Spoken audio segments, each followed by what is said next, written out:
Alright everybody, got ourselves the last season of TOP before the overhaul. So this is going to be a big one, and they've actually made this sport very, very easy. I wish I was joking, there's like barely any hard fights, but there are some hard fights. And we're going to be showcasing that. And obviously, you know, we're just going to do the usual. And this season, since it's the big season, I've made so many teams that I've also now just given up. I made 14 extra teams. I could easily go on and make another 15 for strike-based, but at this point, blast-based teams is like literally the only way this thing has been going. So yeah, we're going to get into this here firstly, and first up is the pattern. As you can see here, it's a bit of an odd one, and of course there's going to be some hard fights as labeled by circles, but to be quite fair with you, it's actually not even that bad. This board is the one of the easiest, if not the easiest, in Legends history nearly.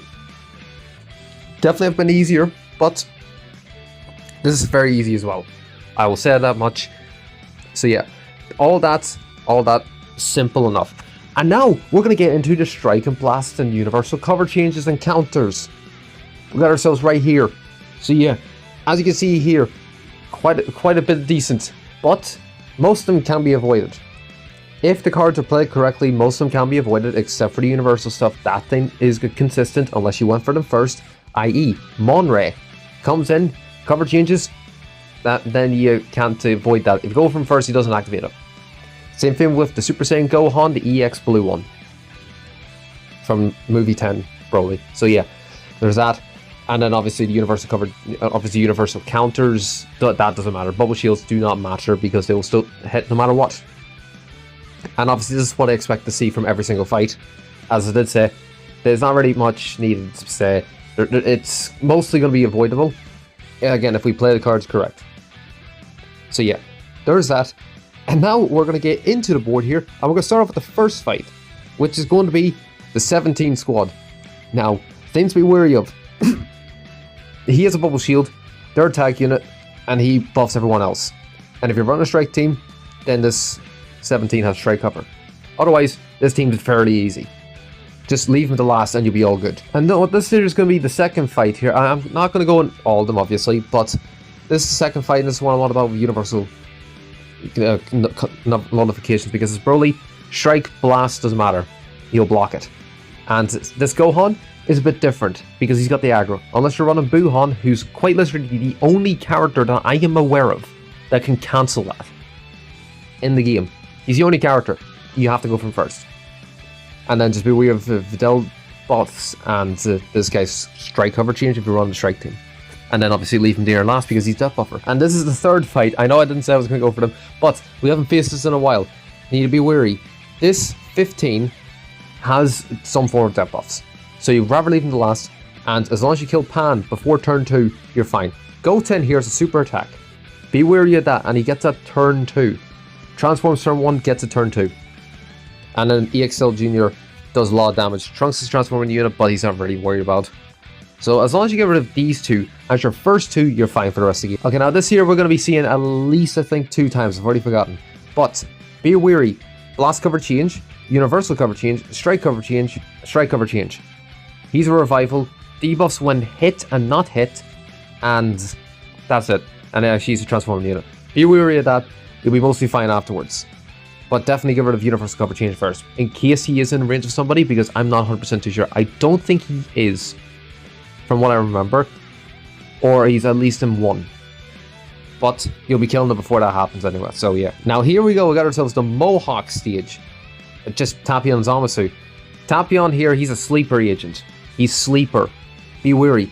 Blue Zamasu, debuff the middle row. He has a cover change, no matter what. He can get rid of your super attack turn 2, so be wary of that. I'd say these two will be your main priority, and these two are your last priority. Otherwise, these two are just fodder. Okay, now this here, I actually want you to be wary of, in a sense, because universal cover change, he's a tag unit. He actually gets his debuff activation because it requires 4 or more Vegeta Clan units, including himself. So this is basically a Vegeta Clan team. Be wary of that. It's gonna be hitting you a bit. And I would say he's a support, but he's just mostly there for damage, but I don't want to worry about that. And the fated Majin Buu Saga fight for the first boss fight, in all honesty, very easy enough. Why? Because, I mean, yes, he does have a blast cover change, but you're going to be seeing that near the beginning, and being realistic, he's not really much of an issue. Gohan, Shin, and Fusion Boys are your main issue. And if you're on a strike team, these two are going to be your main issue because they both have strike cover changes. He doesn't. And I now have figured it out, although this a good few seasons ago, that he doesn't have a strike cover change. But Gogeta has a blast cover change. Makes no sense, but I don't care. So you don't really have to worry about him unless you're fusing. Otherwise, rest of the board, easy enough. Oh yeah, no, Ginyu Force fight. I would say be weird of this here, but I mean, being realistic, get rid of the tag units first, then get rid of the revival unit last. Literally, that's all you need. Jiter is your main priority, I would say, only because the fact that he can get a super attack from a cover change, or he gets buffs on a cover change. So be wary of that. And then he is the healer and the tank, but being realistic, he's the tag unit. You need rid of him. Okay, now this here is one of the labeled hard fights because of the amount of tag units. And being realistic here, you're just gonna need a lot of people who have quite a bit of super attacks, i.e. ultimates, because this is a nightmare. Because you have a Transcendent Kamehameha, you've got, I think the Core Breaker, I think they might have that, I'm not too sure, for all I know they mightn't. Use Damage Dealer, Damage Dealer, Damage Dealer. I mean, he's supposed to be support, but actually no, he can't, because there's 4 others for Vegeta Clan. I forgot it's Vegeta Clan and Future. But I wouldn't say this is going to be too difficult, you just need to know what to do. And I don't, because the last time I faced this thing, it was about maybe 100 it was maybe, I want to say 50 odd seasons ago. So yeah, I'm very up to date with this team, and it's literally the only easy team here, because you have a look at over here. I mean, yes, this one's easy enough, but then you lead back into this here. Which one would you rather do? One with blast, unless you're a blast team, or one with strike if you're running a strike team? I'd rather do this here, because at least with this here, there's 1, 2. Actually, no, there's 1, 2 blast cover changes, and only 2 strike cover changes. So you have an even amount, so it doesn't really matter. And then this here will be the last one, just to be aware of, because again, you got Stunner here, you got Bubble Shield, and you've got that Gohan I was telling you about, the Super Saiyan Gohan from the Broly 10 movie. And yeah, no, just be wary of him. Otherwise, you need to kill Broly first immediately, and then leave him to either 5th or 6th. One of the 2 last slots at least. And then just give rid of these 3. He's like a mid priority. He's at least 4th. No matter what you do, he's 4th. So yeah, I wouldn't say it's a bad fight. Just be wary of that. And yeah, no, that is mostly it. The rest of the fights were either repeats or... yeah, actually, it's just repeats, or it's just too easy enough to not care for. So yeah, that's been the board. Now, those have been cover changes, and that's been the fight guide. Now we're going to get into the teams, because you know you love yourself some teams, and I've got a lot of them, and only 4 of them I completely made up. I'm not going to be run like the usual, like, oh here's a Frieza Force, here's PO, Sun Family, Vegeta Clan, pick between those 4. No, it's going to be picking 4 of the exact same tag, but variations of the team. I tried to make it as variant as I possibly could, so won't differ between each other. There is obviously a load of similarities, but it's the best I could do. So yeah, have fun looking at those, and then obviously everything else will be 15 seconds, just to showcase, quick showcase, you know. Alright, first up is going to be from Season 84, and as you see here, we got ourselves a couple guaranteed super attacks, i.e. Goten and Kaioken. Healer there with the Namek, with the Super Saiyan Goku from Namek. Gohan there was just, I mean, he's just a strike damage, he's pretty good. That Goku, Red Goku from GT, does get a guarantee super, does get 50% each fight at the beginning, so it's pretty good. Tauntaun's just Tauntaun, and then that Goku's there just a wee bit of extra damage, and Nappa does do mental debuffs to support and defense, so he's going to be pretty good. And next up is going to be a team from Season 29, and this is a team here that I don't know what I was cooking with. I don't know, because I have got 2 blast characters with the rest of them all being strike. Kaioken there is just because he's got the Zenkai stats, and I think he actually does provide a good bit of support. That MUI there is just because of his counter. Healer Goku here is going to be Birdku. Still got the Tauntaun and the Kaioken with Goten with the guarantee super attacks. And I don't know what way this is actually going to work. I don't know what the hell I was smoking back then. Next up is going to be from Season 32. Now, this here is a bit of an iffy one, only because of the fact, again, we still have the Go 10, for whatever reason. Don't ask me questions. But we've got ourselves Great Saiyan 1 and 2, and the Kaioken Goku. He does have a guaranteed super attack. We got 3 guaranteed super attacks here. Still got Healer with the Bird Coup.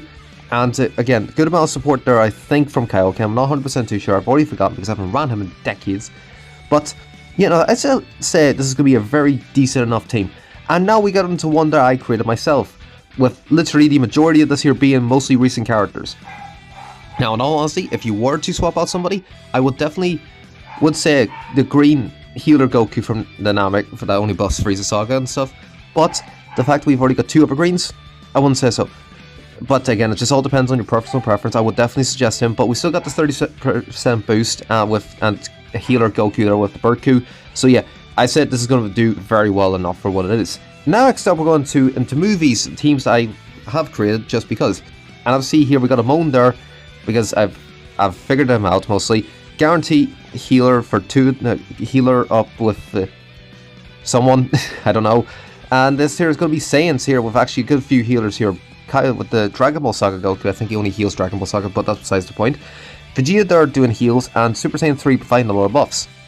And then I got a couple of revivals, Transcendent Kamehameha, and Turtles healing himself. Next up is going to be Free LOE, and I've decided to actually put on that Ultra Frieza, because he is okay, and he's decent enough for what he is.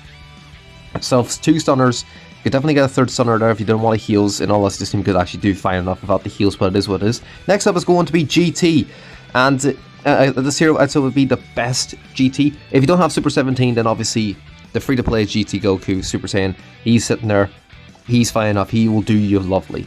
Or Zenkai Super Saiyan 4 Vegeta, or Vegeta. Oh, next one's going to be Rival Universe, or Uni Reps, whatever, doesn't matter, because it's still a pretty good team. I've actually decided to put on Lavender, because whenever I did use him before, he actually did pretty decent enough. So, got a lot of damage healing, and 17 there for the support, so he's going to be very good. Next up, it would have been Androids, and again, this LF Perfect Cell, I really wanted to use him, but unfortunately never got the chance to, because, I mean, it wasn't my decision, I'm just saying that. But we got ourselves here, a lot of cover rescue, a lot of heals, decent enough for what it is. Next up would have been Regen, and again, Perfect Cell sitting back there, despite the fact there is the Piccolo, but this is still very good, because Rage there does mental support, Baby there for the heals, you know, it's just all the usual. Can definitely put on other characters, but this is pretty decent enough. Next up would have been Dragon Ball, and this is the ideal Dragon Ball setup, because I've actually now got Piccolo Jr., which is very good. But if you don't obviously have him, Red launches there. She'll do you lovely enough. Red and green, so far very good. And this is going to be the event exclusive, the first time I think I've ever actually had it on any of my team videos, because I've never really tried anything, but this is arguably going to be the best thing you can get with the 30% boost you can get out of this here. Next up is going to be Super Warriors, and I know I'm contradicting myself earlier on with the 3 greens, and now I've got 3 reds, but that Krillin there is very good. He's the most recent character on this team, so he's going to be very good. Otherwise, this team is, I wouldn't say it's actually the greatest at the moment, but still good. And next up is going to be Hybrids. I did try, and by try, I mean the top 3 there in the middle row, literally your boost characters, everyone else there is just there. And Gohan there, Beast Han, very, very good. Next up would have been Frieza Force, because this is a very good team still. And if you really want to take off Rev Frieza for Revival Ginyu, he will do you lovely, because you've already got yourself Naval there for the heals.